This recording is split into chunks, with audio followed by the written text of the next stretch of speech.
Башы оорубагандын Кудай менен иши жок дегендей, көпчүлүгүбүз соо кезибизде биринчи байлык ден соолук экендигине көп маани бербейбиз.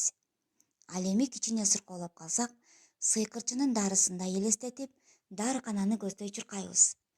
Ошентип көрүнгөн дарылар менен өзүбүз уулап, акчабызды да коротобуз. Андан көрө оорунун алдын алуунун жолдорун издеп көрөлү. Ден соолукту чыңдоонун эң арзан жана жөнөкөй жолу бул жөө сейилдөө. Ушул тууралуу ойлонуп көрдүңүз беле? Эгерде ойлоно элек болсоңуз, жөө сейилдөөнүн пайдасы тууралуу окуп чыгыңыз.